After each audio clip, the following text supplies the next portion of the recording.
ABN Andhra Jyothi live frequency తస్కరణకు గురైంది. ఓ గుర్తు తెలియని ఛానల్ ఏబిఎన్ ఫ్రీక్వెన్సీని హ్యాక్ చేసింది.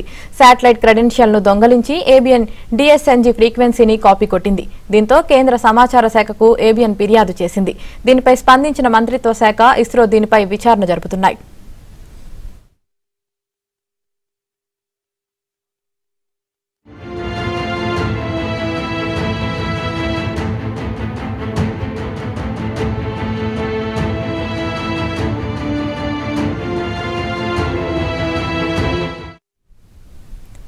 ఏబిఎన్ ఆంధ్రజ్యోతి లైవ్ ఫ్రీక్వెన్సీ తస్కరణకు గురైంది. ఓ గుర్తు తెలియని ఛానల్ ఏబిఎన్ ఫ్రీక్వెన్సీని హ్యాక్ చేసింది. శాటిలైట్ క్రెడెన్షియల్ ను దొంగలించి ఏబిఎన్ డిఎస్ఎన్జీ ఫ్రీక్వెన్సీని కాపీ కొట్టింది. దీంతో కేంద్ర సమాచార శాఖకు ఏబిఎన్ ఫిర్యాదు చేసింది. దీనిపై స్పందించిన మంత్రిత్వ శాఖ, ఇస్రో దీనిపై విచారణ జరుపుతున్నాయి.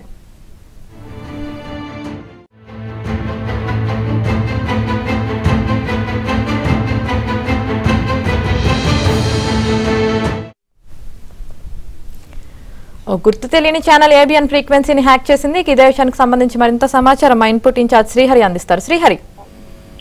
యామిని, దమ్మున్న న్యూస్ ఛానల్ ఏబిఎన్ కు సంబంధించినటువంటి లైవ్ ఫ్రీక్వెన్సీ ఏదైతే ఉంటుందో 1.5 మెగాహెర్ట్జ్ కెరీర్ కు సంబంధించినటువంటి ఫ్రీక్వెన్సీని కొంతమంది గుర్తు తెలియనటువంటి వాళ్ళు దీన్ని తస్కరించినటువంటి పరిస్థితి.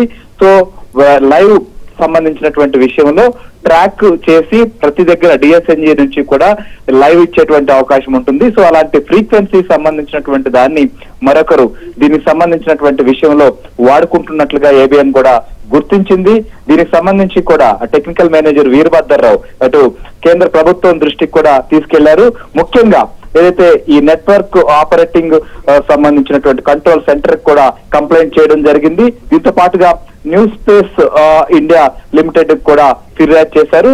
ఈ నేపథ్యంలో వీరు కూడా స్పందించినటువంటి పరిస్థితి. దీనిపైన విచారణ చేస్తామన్నారు. ఎవరైతే సంబంధిత ఇలాంటి తప్పుడు పనులకు పాల్పడుతున్నారో వారిపైన కూడా చర్యలు తీసుకునేందుకు కూడా సిద్ధమవుతున్నారు. ఏబిఎన్ ఆంధ్రజ్యోతి నుంచి వెళ్ళినటువంటి కంప్లైంట్ తో కేంద్ర ప్రభుత్వం కూడా దీనిపైన దృష్టి సారించింది. ఇంకా ఇలాంటివి ఏమేం జరుగుతున్నాయి, ఎక్కడెక్కడ ఇలాంటి వ్యవహారాలు సాగుతున్నాయనే అంశంపైన కూడా కేంద్ర మంత్రిత్వ శాఖ, సమాచార శాఖ కూడా దీనిపైన దృష్టి సారించినట్లుగా తెలుస్తోంది.